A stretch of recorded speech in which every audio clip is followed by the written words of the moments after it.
What's up, everybody? My name is Galen, and this is Galen's Gadgets. I want to thank you so much for joining me today. And if you have not already, please do not forget to like and subscribe. So, as you can see, today I actually have my Chromebook with me because I will be going over some tips and tricks on how to work Chrome OS. So I know a lot of people have been having issues with Chromebooks just because it's a big switch from Windows or Mac to a Chromebook. So yeah, I made a tips video on it. I will go over two of the biggest things that I've seen, which is the lack of keys on the keyboard, and then also the trackpad functionality.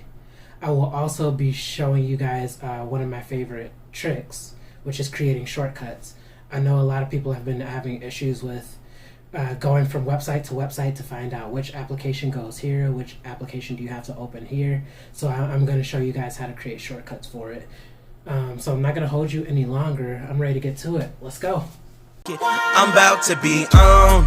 Been on this mission since I first left home. Packed up my bags like nigga, I'm grown. Told myself to show myself to do no wrong. So now I'm going to show you the basic functionality of the trackpad on a Chromebook. Most Chromebooks do not have like a little scrolling part or a right click on the trackpad. So I'm just going to show you how to use that. So as you know, just moving your finger around the trackpad is how you will move your mouse around on the computer. And either tapping it lightly or single clicking it is what you're going to use to click. You can go front or back by using two fingers and just swiping to the left or swiping to the right.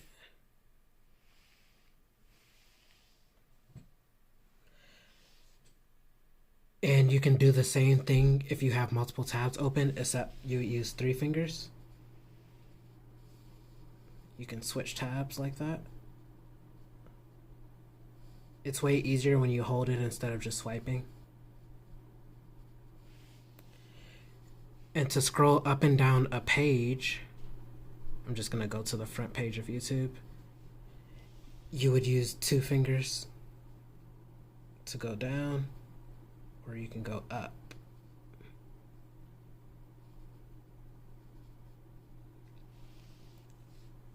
Okay, and you can also find all of these shortcuts on Google. I'm actually gonna go over to a tab that I have Google opened in. And then I'm gonna type in Chromebook trackpad controls. And there is a page in which you will be able to see all of this information. Oh, and another helpful one is swiping up or down with three fingers. Will show you all of your recent applications. So yeah, that's very useful. So now I'm going to show you the very few settings that you can change on the touchpad of your Chromebook. So if you go to the bottom right corner, you click on the icons in the bottom right, and then you want to go to the gear icon right here. That's your settings. To the left, you'll see a section that says device. You're going to click on that. And then you're going to click on touchpad. And here are some of the few settings that you can change. These are all just up to preference. The most important ones here, I believe, are the enable tap to click and the enable tap dragging. So I know a lot of people will probably like click on accident when they're moving around on their touchpad. So when you do enable tap to click, if you turn that off, the only time you will be able to click is when you actually press down on your trackpad. I just feel that's a very important one. And then the enable tap dragging, that's basically the same thing except for when you're scrolling around on your screen. So another big thing in transitioning into a Chromebook is that there are way less keys on a Chromebook keyboard than there are on a Windows. So it's a lot harder just navigating with these different keys. You don't know what does what. So I'd highly suggest that you do the same thing You just Google Chromebook keyboard shortcuts or controls, and it's usually the first option. I will leave the link to both of these quick sheets in the uh, description. So here's just like all of your basic, the popular shortcuts, and then it will eventually tell you what every single combination can do. So yeah, just take notes of what you want to use. But another thing a lot of people do not know, you can actually remap some of these buttons by clicking at the bottom right again, go into your settings, and go into device, and then you're going to go to keyboard. So you can remap these 5 buttons. The search, the control, the alt, the escape, and backspace. You can remap all of these buttons to do what you prefer. Like personally, I know I had to remap. I'm not sure what that was set as by default, but I remapped it to search because I do use Google Assistant a lot. And then the control, I remapped that to caps lock, so I don't have to do like a keyboard combination. So yeah, these are my tips on the keyboard of the Chromebook. So one complaint that I hear a lot about virtual learning is that there are just so many websites and so many applications that students have to access that it can be overwhelming. So right now, I'm going to show you how to create a shortcut to make that easier. You can create a shortcut for every single classroom that you're in. You can create one for every Google Doc that you have. You can create one for anything you need quick access to. So another way to do this is to pin, but I actually do not suggest that. Pinning a tab is where just one tab stays open in Google Chrome, but I do not suggest that just because it's not consistent.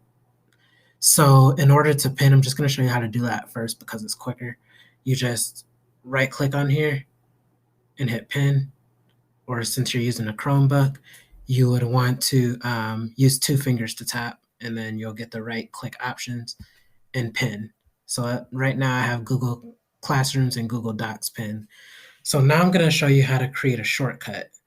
So you want to highlight whatever website you're on. If you want to do it for a specific class, you have to make sure you're in that class. And then you're going to highlight all of this. And then you're going to click on the 3 dots right under the X. And you're going to go to More Tools. You're going to hit Create Shortcut.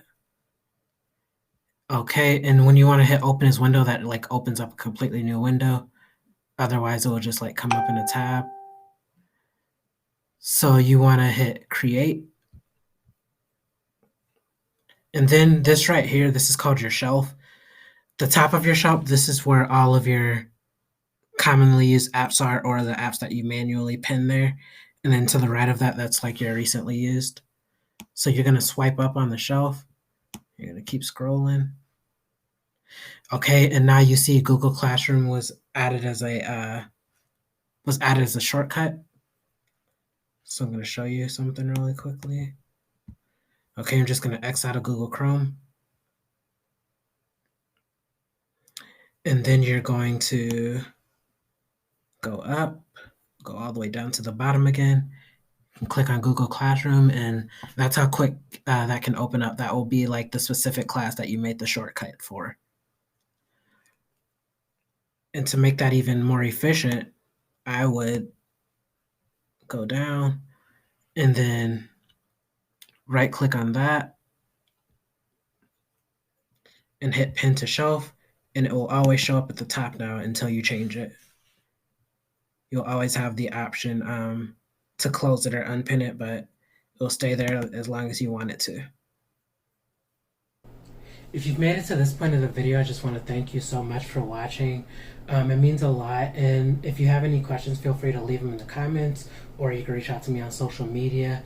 I will most likely be doing a follow-up video to this just for those harder questions that cannot be explained through text.